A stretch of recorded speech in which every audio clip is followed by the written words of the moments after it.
The night cracked open like a wound across the Montana sky. Flames licked the ridge where the old Vale Ranch once stood, turning the wooden fences into skeletons of orange and black. The air was thick with the sound of horses screaming and the desperate groan of burning beams. Clara Vale ran barefoot through the pasture, the hem of her dress torn, her lungs clawing for breath.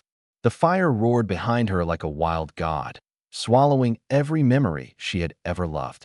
Smoke clawed at her throat, and the stars above blurred, as if even heaven couldn't bear to look down on what was being taken from her. The earth was cruelly dry that summer, every step cutting her feet, but she didn't stop.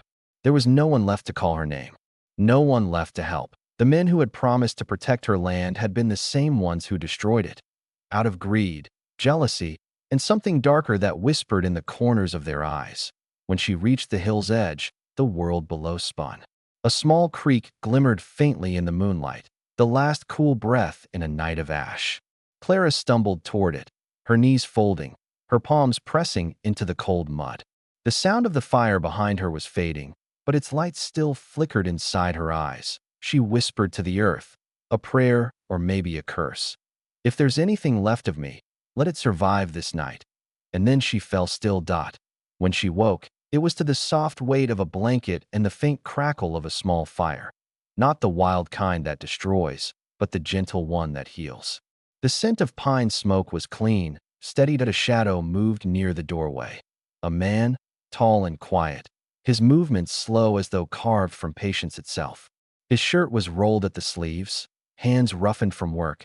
Not violence, he turned when he heard her stir. His eyes were steady, brown with a kind of weathered calm that made her chest ache. He said nothing, just poured a tin cup of water and handed it to her. She hesitated, but her throat burned too much to refuse.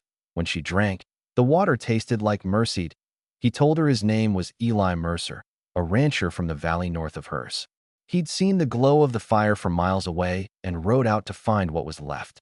What he found was her, half alive, her palms burned, her spirit trembling but unbroken. He didn't ask what happened, didn't press her for answers, only said quietly, "You're safe here, for now." His cabin was modest, a table, a small stove, a single bed which he insisted she take. The walls were lined with tools and old maps, the corners swept clean. It smelled of cedar, and something else, something like peace. Clara wrapped herself in the blanket he offered. It was coarse but warm. She sat by the fire, staring at the flames. Each flicker seemed to speak in the voices of the past. Her father's steady baritone, her mother's laughter, the echo of a life now turned to ash. She whispered, half to herself, "It was all I had left." Eli didn't answer. He simply poured her another cup of water, his silence neither cruel nor distant, just patient, the kind of quiet that gives room for sorrow to breathe. In the days that followed, Clara stayed. Her body was weak, her hands blistered. Eli worked the fences outside, his horse tethered to the rail, his hat casting shadows across his face. Sometimes, he'd leave a small plate of food by the door before heading to the pastures. He never lingered, never stared too long at a tea first. Clara thought it was pity, but as she watched him through the small window, she began to see it was something else entirely. Respect. The rare kind that expects nothing in return. As she'd known other men, ones with charming smiles and promises made beneath lantern light. Point one in particular, Calder Dunn, had once sworn the world to her. He was handsome, quick-witted, the kind of man who drew attention wherever he went. But when her father died and the debts came calling, Calder's sweetness turned thin. He sold her trust for a chance at freedom, leaving her with a broken ranch and a name the town whispered about with pity and scorn. The night the ranch burned, Clara had seen a shadow near the barn that looked too familiar. But she hadn't stopped to look closer. The truth was a flame she couldn't face yet. Eli's land was quiet, ringed by hills that looked gold in the morning sun. The creek ran behind the house, glimmering in slow ripples. Clara would walk there sometimes, tracing her reflection in the water. Her face was leaner now, her eyes older. The girl who once dreamed of fine dresses and love stories had turned into something else. A woman who had survived. Point one evening, Eli brought her a pair of worn boots. "Found these out back," he said. "Might fit." Clara smiled faintly, slipping them on. They were too big, but they made her feel grounded, less like a ghost drifting between grief and earth. Thank you, she murmured. Eli nodded once. The silence that followed wasn't awkward. It was a language all its own. That night, Clara sat outside as the stars returned to the sky. The firelight from Eli's cabin flickered softly beside her. Somewhere out there, the embers of her past still glowed, but she felt no need to chase them anymore. She realized something then. Sometimes, the world burns not to punish, but to reveal what cannot be destroyed. And though she didn't yet know it, the man inside that small cabin, the one who spoke little but carried storms behind quiet eyes, would soon show her what could rise from the ashes. The wind whispered through the tall grass, cool and forgiving. For the first time in years, Clara Vale let herself breathe. The fire behind her had taken everything. But ahead, in that dim cabin light, waited something she hadn't dared to hope for in a long, long time. Not love yet, but the promise of gentleness. The mornings on Eli Mercer's land came softly, like they were careful not to wake the hurt. Mist rolled low over the fields, turning the world pale and silver before the sun rose to color it again. The first sounds were always the same. Horses shifting in the corral, the clink of a pail, and Eli's voice, quiet as a prayer, speaking to the animals as if they were old friends. Clara woke each day to that rhythm. At first, she only watched through the cabin window, wrapped in the same blanket he'd given her that first night. But slowly, as the days melted into one another, she began to step outside. The air smelled of dew and wild sage. The land, unscarred and patient, seemed to breathe around her. Eli didn't ask her to work, yet he never stopped her either. One morning, she found herself kneeling beside the fence, tying loose wire while he mended a post. He glanced over, a hint of a smile behind his quiet eyes. "You've got a steady hand," he said simply. "Used to fix my father's fences when I was 12.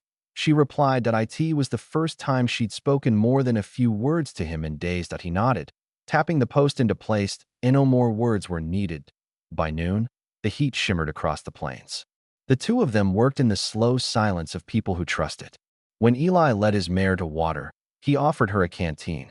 She hesitated, then took it. The cold water hit her tongue, and she closed her eyes for a moment. As if to memorize it, he watched, not out of curiosity, but with the same stillness he gave the land, the same quiet awe he gave life itself. When the sun began to sink, they walked back together. Clara noticed how Eli's boots pressed steady prints into the dirt. No hesitation, no waste. She wondered if he had ever been broken by anything. He seemed like the kind of man who had known pain, but never let it twist him. She wasn't sure if that made him strong or lonely. That evening, Martha and Jed Turner stopped by. Their wagon creaked up the path, carrying a basket of bread and honey. Martha was the sort of woman who filled silence the way a fire fills cold spaces, warmly, without asking permission. "Heard you've got company, Eli," she said with a grin as she stepped down. "Didn't think you'd ever let another soul near that door again." Eli's mouth curved just slightly. "She's helping out a bit. Ranch could use it." Martha turned to Clara, her gaze sharp and kind all at once. "Helping out, huh? Well, I'd say it's about time someone helped him out too. He works himself half to death and forgets what laughter sounds like." Clara blushed, unsure how to respond. Jed chuckled behind his wife, tipping his hat to Clara with a respectful nod. "Welcome to the valley, ma'am. You picked a good patch of earth to rest on." Over supper, laughter floated through the cabin for the first time in years. Martha told stories about the old days, the dances in town, the rodeos, the long winters when the snow came up to the windowsills. Clara listened, smiling quietly, and for a fleeting moment, it almost felt like home. Later, when the Turners left, the night deepened into that golden silence only found far from towns and their noise. Fireflies moved like slow sparks across the grass. Clara sat on the porch steps, her hands folded in her lap. Eli joined her, leaning back against the railing. They didn't speak for a long while. The air between them wasn't tense. It was gentle, the kind of quiet that lets hearts rest. Finally, Clara said softly, "People here, they talk, don't they?" Eli looked toward the horizon. "They do about me?" He nodded once. "Some. But folks talk about everything they don't understand." She smiled faintly. "And what do they say about you?" He turned his head toward her. His eyes caught the firelight, warm and unreadable. "That I don't say enough." That made her laugh. A small, startled laugh that surprised them both. Days slipped into weeks. The routine became a quiet rhythm, her tending to the garden, him mending fences, or breaking a young colt.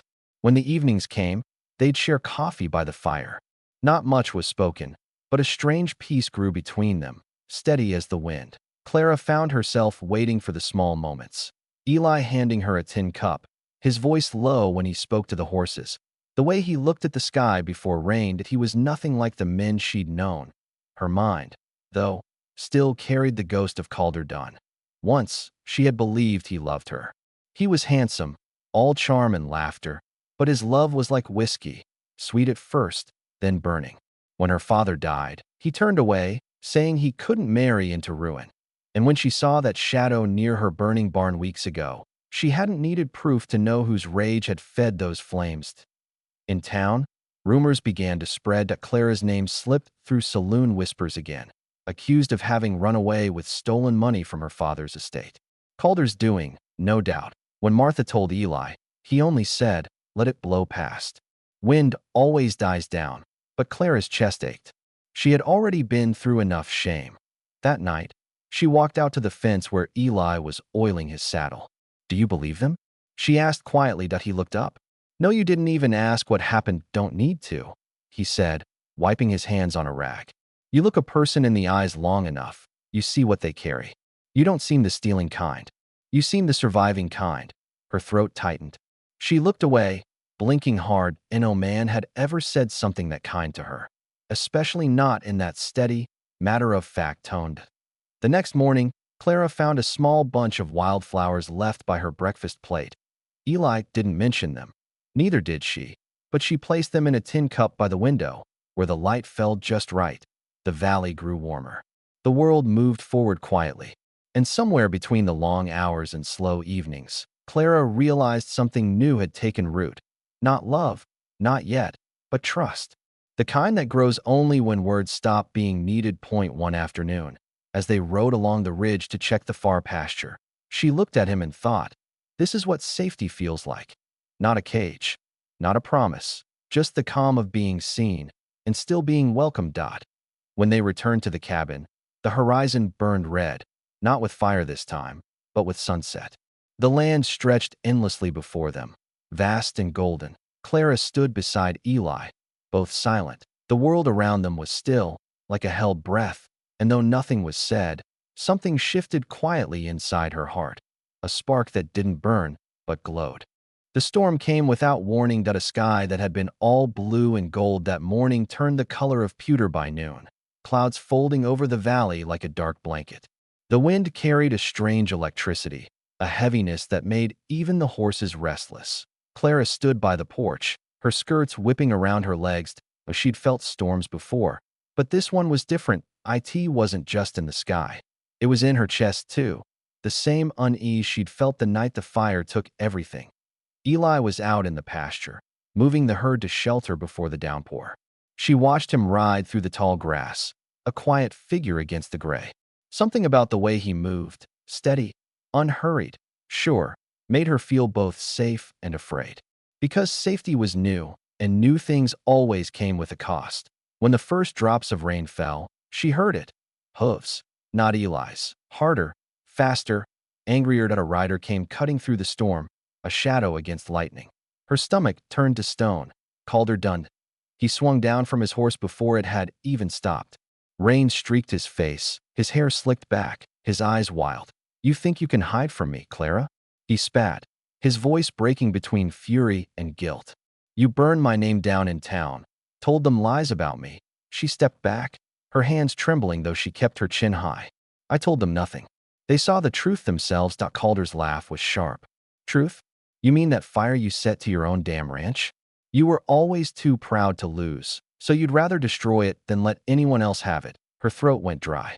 "You lit that fire." He froze for a second, rain dripping from his hat brim. His jaw twitched. "You can't prove a thing that I don't have to." Her voice was quieter now, steadier. "I lived it."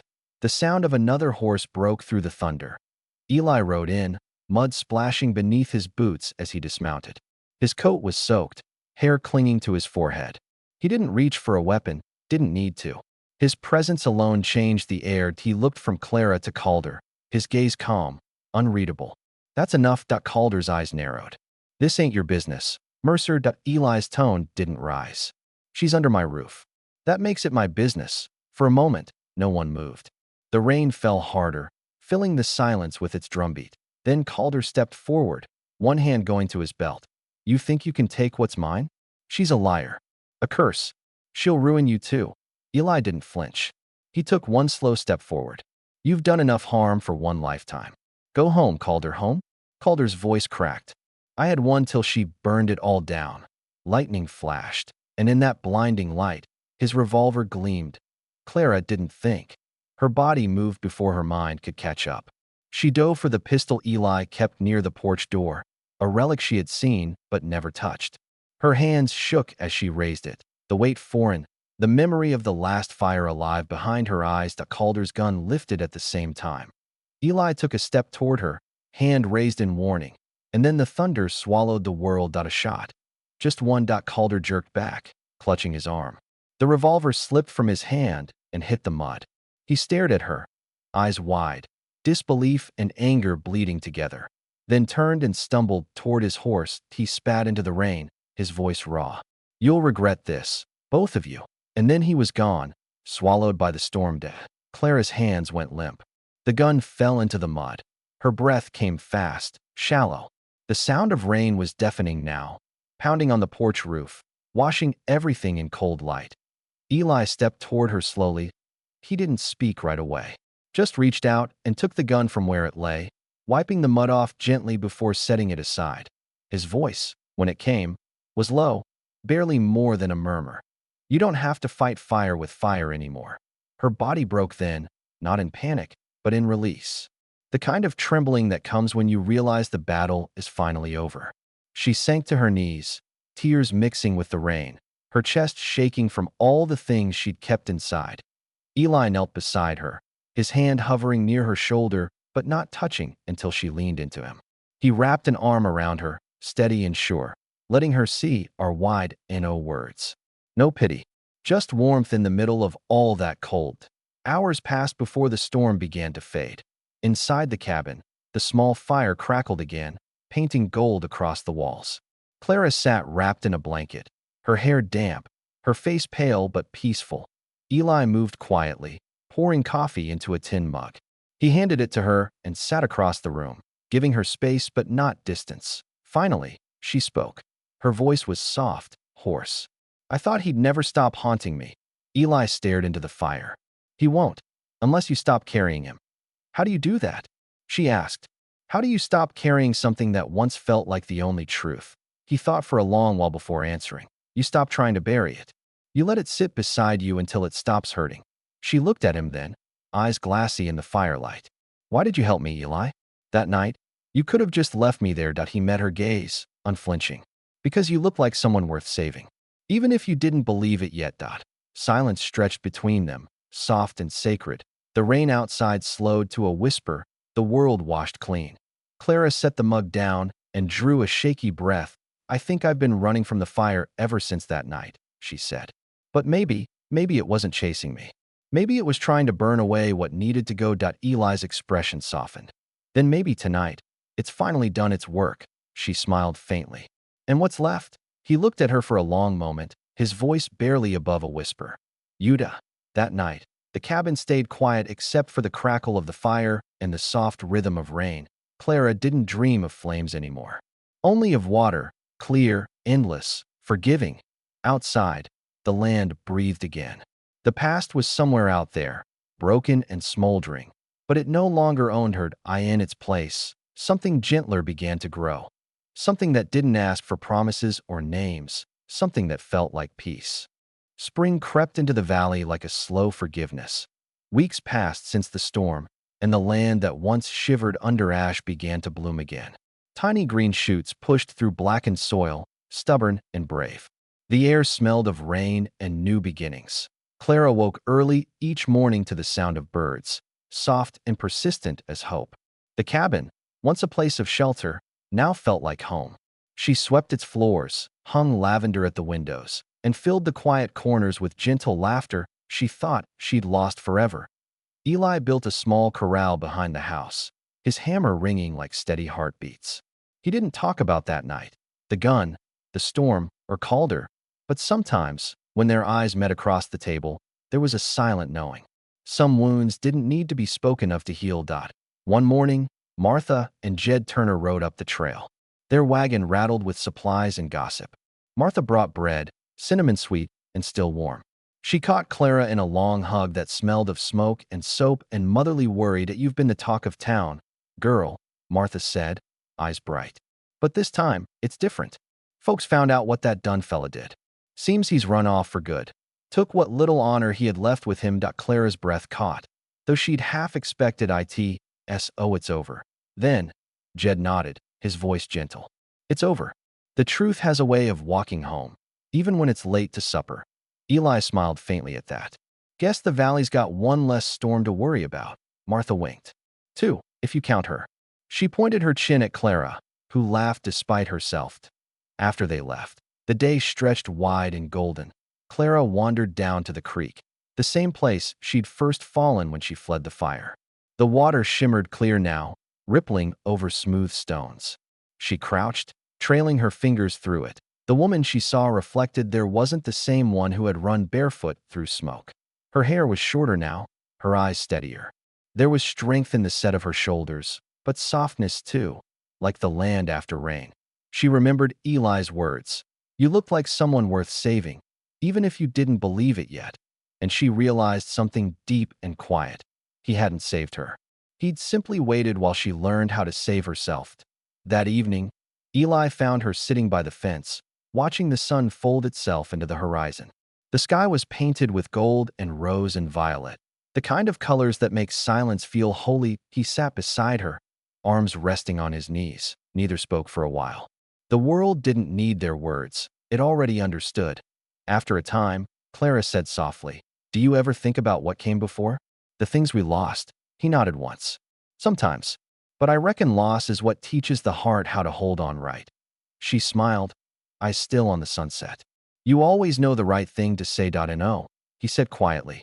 "Just learned when not to say anything at all." They shared a small laugh, the kind that doesn't need sound to be felt. Over the next days, they worked side by side, rebuilding her old ranch, what little of it the fire had spared. Eli refused payment. She refused to let him do it all alone. So they compromised, the way kind souls often do. He built the barn walls, she painted the doors. Martha came by with food and laughter. Jed fixed the windmill. The place slowly began to breathe again. When the last fence post went in, Clara stood back, hands on her hips, looking out over the land. Her land. But not the way it was. It was gentler now, humbler, more alive. Eli walked up behind her. "Looks like home again," he said. She turned to him, the light catching her face. "Not the same one. A better one." He nodded, gaze soft. "Sometimes the ground has to burn before it can grow right." That night, the sky stretched endless above them. The stars came out in quiet clusters, and the smell of cedar smoke drifted from the cabin chimney. They sat together on the porch, wrapped in the same blanket she'd once used to hide her trembling. Clara rested her head lightly on his shoulder. For a long time, there was only the sound of the crickets, the faint rush of the creek, and the beating of two hearts that had learned to keep time together. When she finally spoke, her voice was barely a whisper. "Eli, I think I'm not afraid of the fire anymore." He turned slightly, his breath warm in the cool night. "Good. It's part of the world, same as rain. Both can hurt. Both can heal." She smiled, eyes half closed. "Then I guess I'm learning how to live with both." He looked down at her, and for the first time, let a smile linger. "You already aren't." The wind rose softly, carrying the scent of rain and sage across the hills, and as the last embers of their small fire glowed against the dark, Clara thought of all that had been taken and all that had been given. The flames that once chased her had led her here, not to safety, but to peace. A man who didn't try to fix her broken pieces, only made space for them to rest. A home rebuilt not from pride, but from tenderness. She closed her eyes, whispering to the quiet night. Maybe I wasn't running from the fire after all. Maybe I was running toward peace. And the wind, kind and knowing, seemed to answer her. Sometimes life burns away the things we thought we couldn't live without. And when the smoke clears, we find ourselves standing on new soil, barefoot, trembling, but still breathing. If you've ever run from a fire, remember this. You didn't escape it because you were lucky. You survived because your soul knew how to rebuild. The world may test you, but it also teaches you that gentleness is not weakness, that peace is worth the ashes, and that love, real love, doesn't arrive with thunder. It comes softly, like rain after a long drought. Brown heart, if this story reached your heart, don't forget to like, share, and subscribe. Tell me, from where in this wide world are you watching tonight? Maybe somewhere beyond your own storm, peace is waiting too.